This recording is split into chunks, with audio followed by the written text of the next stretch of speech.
Hey everybody, it's your boy Grant Berger, and I wanted to record this because 1 year ago, on February 3rd, 2020, I thought my life was over.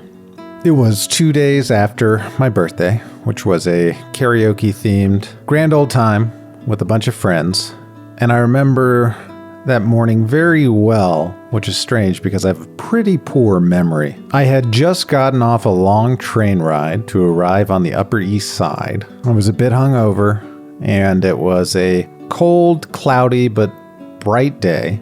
I had scheduled an appointment that I'd been putting off for a long time with a psychiatrist. My mom's a psychotherapist, so mental health isn't a stigma or anything foreign to my family. But it wasn't my intent to really talk about my feelings or what I was going through with anyone, really. But I decided to go in, and I figured I could get a prescription for an SSRI or some other drug that could help me through the ever-pervasive and increasing anxiety and depression I was dealing with. When I finally got into the psychiatrist's office, she sat me down. All felt really standard. I answered a bunch of info on medical history, both my personal medical history and that of my family, and she asked if I had been on medication before. I said I had, but it hadn't really stuck, and that I was hoping she could prescribe me something that could make me feel better. She asked if I was seeking therapy or doing anything else to treat my symptoms, and I said I wasn't seeking any therapy, but that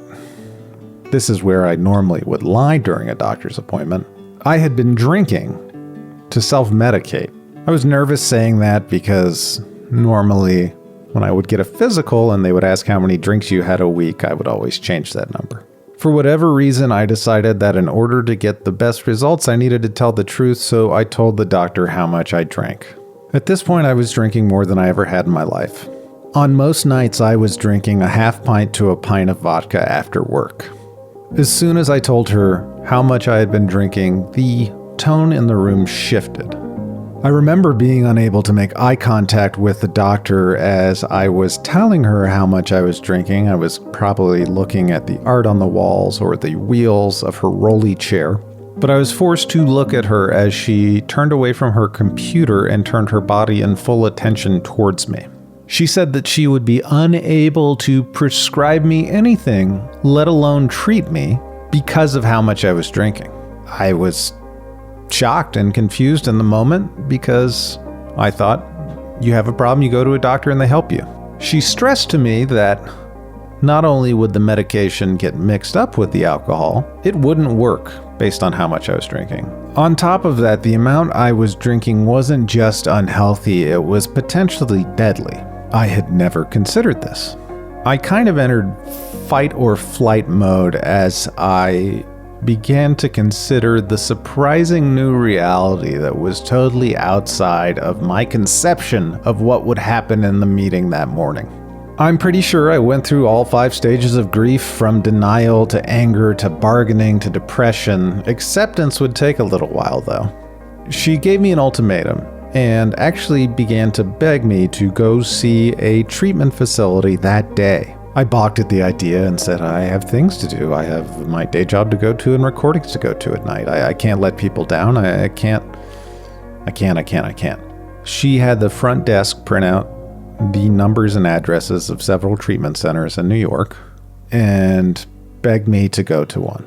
At this point, I thought my life was over. I walked around in an absolute daze, not knowing where I was. I called my wife and told her I thought I was going to check into a place. I got on one of the longest train rides I've ever had to go downtown to one of the addresses. I found a nondescript door with a private elevator leading up to a treatment center where I checked myself in. I went through a bunch of people for intake and then finally met with an older woman who was incredibly articulate and kind. She sat with me and told me that I was making a good decision. That alcoholism is not something that people like to talk about. That it's really a thief. That if it goes untreated, it will take and take and take from you until there's nothing left to take. She said that while it is scary, it's not something that I had to deal with alone. She said that I would never have to be alone. At that moment, I didn't understand what that meant, but I would. She said that she could help me, but the most important thing was to get through the next week. She told me something I didn't know, which is that alcohol withdrawal is among the most deadly out there. Alcohol withdrawal syndrome and delirium tremens can lead to high body temperatures and seizures that can result in death. This also scared me quite a bit, as you could imagine. I think at that point I'd even asked if I should just keep on drinking rather than risk something like that. She said, no, you just have to trust me and we'll speak to a psychiatrist who is going to put you on some medicine. Finally, the medicine I was looking for, although it was totally different than what I had hoped for when I woke up that day. I was placed on a benzodiazepine taper. Now, these tapers are designed to basically soften the impact that your nervous system and brain goes through as alcohol is withdrawn from the system. And when the alcohol finally leaves your system, your nervous system kind of catches on fire. The benzodiazepine, along with another drug called gabapentin, helped ease this transition. Even with his assistance, I was terrified of what could happen to me. I didn't check into a rehab center. This was an outpatient recovery center.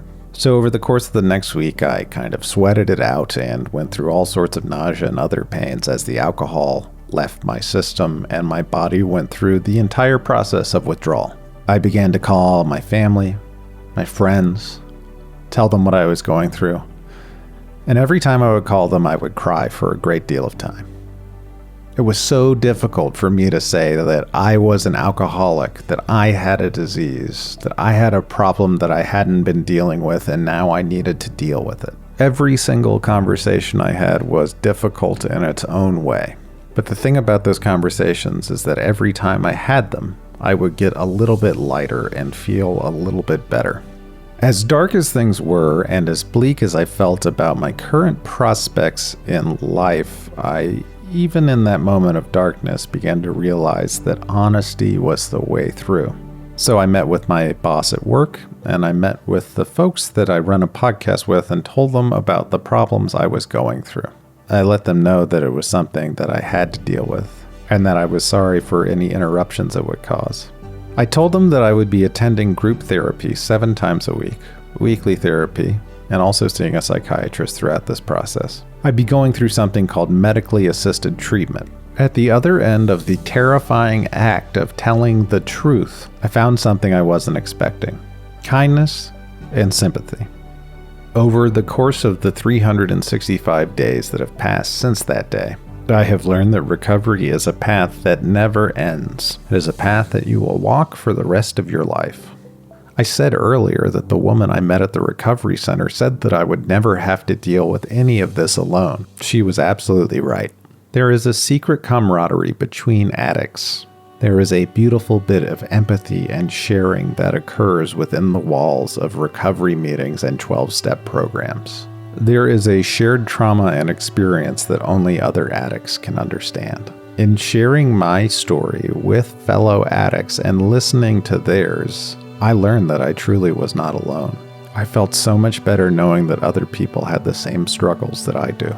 I owe all of these people, the medical professionals, my family, my friends, my business associates, and my fellow recovering addicts, a debt of gratitude that I can never repay.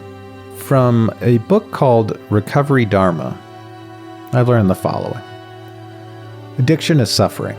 We suffer when we cling to the delusions of addiction, the impermanent solution to our discomfort and pain. We've tried to cure our suffering by using the very substances and behaviors that create more discomfort and pain. In all our attempts to control our habits, we've still been clinging to the illusion that we can somehow control our experiences of the world. Liberation from this suffering comes when we gain a clear understanding of where our real power lies and where we are throwing it away. Recovery Dharma also gave me a wonderful insight as to why I was drinking. The truth represented a reality that I could not tolerate. But this realization has also made me wonder who I was before all of this happened. All of the depression, anxiety, fear, and loathing that I was trying to drink away to obliviate myself.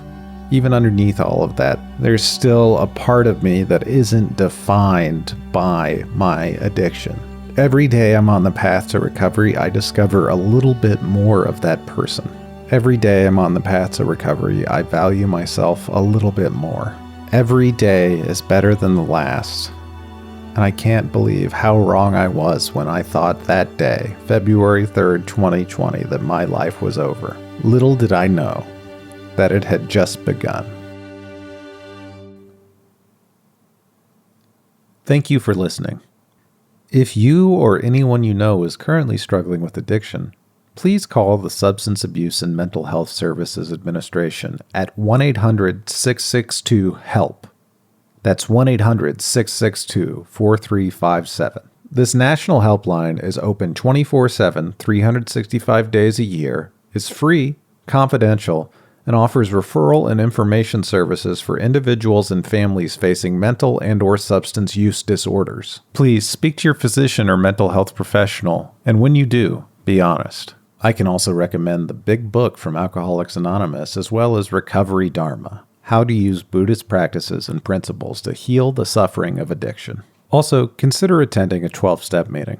They're easy to find on Zoom these days. They've certainly helped me quite a bit. If worse comes to worse and you don't like anyone in the group, you can always hang up and try again. And remember, you're never as alone as you think you are.